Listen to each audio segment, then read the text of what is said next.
7th, 2013. I have to watch the dates. I keep saying February this, and August that. It is March 7th, 2013. Yesterday I introduced you to, talked about Elk Creek. Like I said, to spend some time in Washington State, and the place we stayed at, Elk Creek, it's 100 miles in between Portland and Seattle. And at the time, we didn't think that was too bad, because 100 miles out of town can be a long ways. A little boy from Oklahoma who lived in a little suburb about 10 miles out of town, when you live next to the city, you get the advantages of living in the city. Like now, we live a few miles out of the city, so you get the advantage of living in the city, so to speak. So when we moved out there, it was 100 miles from Seattle, or Portland at that time. It didn't seem bad because when we moved from, we just came from Willmar. Willmar is 100 miles from the metro here, Twin Cities. So anytime you wanted to, Willmar had about everything that you could think of, but if you wanted concerts, something to do, the metro area here is pretty big. Lots of stuff going on. The small little town, our mailing address was Chehalis, Centralia Chehalis. It was kind of like twin, one exit on the freeway, and the freeway ran between Portland and Seattle. So we were still probably 15 miles. God, I have to look that up. But 15 or 20 miles off the freeway. And then it was, another, I'll have to look it up. It's been too long. This was back in 86, 87. So I'm really scratching for those memories there. Like I said, 100 miles wasn't too long. Mailing address was Chehalis, Washington. And didn't have a Walmart or Kmart, but it had Yardbirds. And Yardbirds was at that time stated as the country's biggest what the hell is that called? I'm going blank. I have to start doing a little bit more research so I know what the hell I'm talking about. Five and Dime Store. That don't sound right either. So what is it? The old mercantile type stores? There's a name for those. But anyway, it was the place that had the grocery store and kind of the department store and clothing store and knick-knack and hardware and just everything under one roof. So anytime we went to town, Yardbirds was it. Because they had a buy low store. That's where we bought the groceries. And we had some cheap food for the time. But the little town that actually lived right outside of was P.L. That don't even sound right either. No, Doty. P.L. was a little town a little further over. But Doty, D-O-T-Y. Doty, Washington. It was so small, it had like a gas station, service station? No, I don't think it had that. It had to. Kind of can't get that far out and not have a gas station, service station. I thought it was just a repair stop.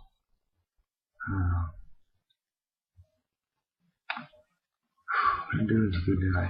But I remember you had to go up to the little store in town, a little convenience store.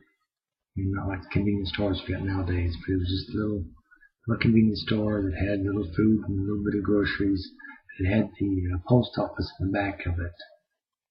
So, mail wasn't delivered out out at Elk Creek. You had to go to town and walk to the back of the store and pick up your mail, kind of like in house show with Waltons. You go to town, and then they had the little groceries and stuff you'd pick up in town, and then at the back of the store, there was a little post office. Memories. But anyway, Gene did. I'm gonna talk about him for a bit. He was the one that invited us out, and then we stayed at his house, and eventually rented the mobile home and the garage from him, so we could do service work. But Gene had met one of the first cars, because in order to get the garage, he wanted to know if we actually was serious working on cars, or if we were just talking out our ass. But he had a 1962 Ford Thunderbird, beautiful car. That his first lover was from Minnesota, and was an attorney, so he was very well off. So once he passed away, Gene was pretty much set, and they had met in California. Gene moved up, and he was the construction guy. He built remember the house he was living in, but the first house they built was right on the creek there. When he came up to visit, he told the story that he really liked the area, and there was no one that had built around the falls area there. And when he went to purchase it, the guy wouldn't sell it to him. So then he went down and talked his buddy into coming up and looking at the property. Because Gene was pretty much out and open. He never held anything back. He was who he was, and didn't like it. He didn't have to lump it. That's just too bad. But the guy knew that he was that way, and then wouldn't sell the property land to him. So then he went and got his buddy, more straight acting, smooth talking gentleman, and came up and sold the property to him, and he signed it over to Gene. And the guy was furious, but hey, he sold it. It's fine now. He built the first house right there on the falls, and I'll have to see if I can find some pictures. But it was, you walked out on the patio. It was right there on the falls. The house that was across from it, big A-frame, he built that too. He built the one he's living in now. He built the one that was over in the upper part of the falls. So he built all those houses there, and then would move in, have his buds come down from or come up from California, and buy and retire there. The people who lived in the A-frame was a couple. They used to live down the street. I remember telling stories down the street from the Mama and the Poppets. They remember all the time. You could see them just loading their stuff up into the station wagon and heading off to practice and jam out. And he'd tried. One of the guys that lived in the A-frame had took some movie lessons from who was that movie actor? I want to say he's the one that did the Clockwork Orange. I'll think about it later. But his partner was very energetic. I went out hunting, mushroom hunting with him in the woods. And even though he was, these guys were up in their 60s. I think he was almost closer to 70, and very energetic. Drove a Harley Davidson, had a private plane license. He'd go up to Alaska and do the fishing in his high season, where he made his money. But he was quite a character. Like I said, the whole place was just full of very interesting people. But Gene founded the area. It was kind of his domain. And once he was welcomed in, we were like part of the family. Like I said, he taught us a lot of how to survive in the woods there. He taught us that we could get you could get a permit when we did firewood. You could get a permit from the state that would let you go out and cut like 8 cords of wood. After that, we was only paying like $35 a cord. But you could turn around and sell them for like $65, $65, $70 a cord. So you could double your money. If you went out and just got the permit and cut 8 cords of wood, which we did, there was lots of state land, lots of lumber companies. Like I said, this is evergreen state, so trees abound. One of the easiest trees to cut down is the evergreen pine. Pine is real light, so we'd go up there, and these trees that had blown over or fallen over would lay there and they'd dry out. They'd completely cure themselves. All you had to do was go up there and cut it, bring it back down, split it, and then load it in, and then take it down and sell it. So it was pretty good.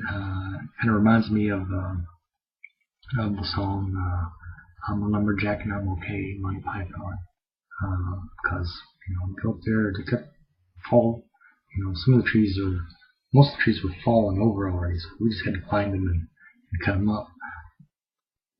But when we did that state permit thing, I remember, because that was on selective land, and I remember we went up and it was mostly pretty well picked through, so it was really slim pickings. And there was a tree that was off limits, cedar. Cedar has that real strong cedar smell, like cedar chest and stuff. And it was amazing that you could cut this, because we were started learning, we didn't know, but you could cut that wood, and you could sit it in the truck there, and it was so strong that you could smell it. I remember some guy came over and told us that you don't really want to be caught with that in your truck, because you'll get over $100 fine and lose your permit. And so it smelled real good and nice, strong cedar smell and cedar wood, which is evidently very valuable. We had to dump it out and take the other stuff. But very interesting times there in Washington, and there's more to come. Well, I was telling you about the car. 1962 Thunderbird, pure white.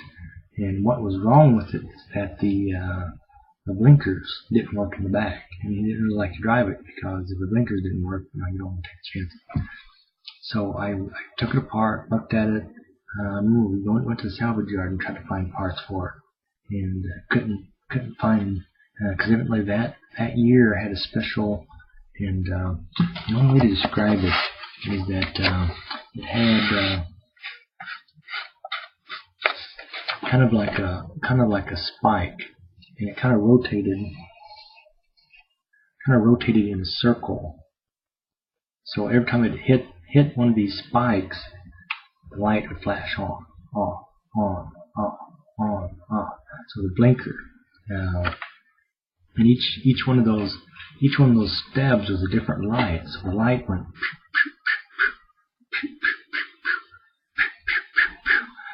And what had happened is that those spikes on the one side that the contact made, it completely wore off. So it was hitting it, but it wasn't transmitting the electrical current through.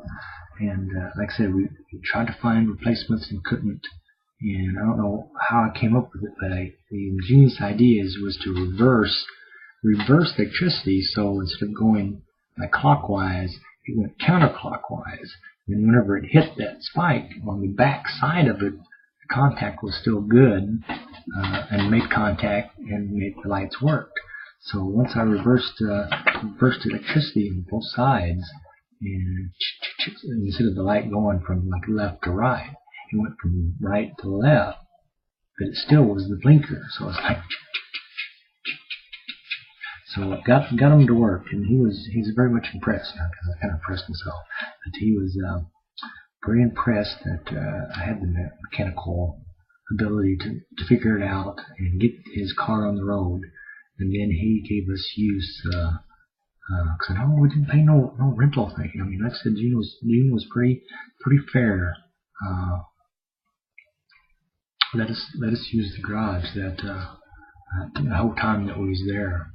Plus, like I said, we kind of watched his place when he took off and went to Hawaii for the winter over the months. We just rent a place and be there for 2 or 3 months in the winter time, which is pretty nice. You can go vacation in Hawaii, not on vacation, but your off time is a pretty good deal. But I'm gonna leave you. In '86, there was a group called Cinderella, and I did see them in concert. They were pretty popular at the time. And one of the songs is more of a slow ballad. Look at the website; they got it kind of like heavy metal of the '80s, the hair band days. But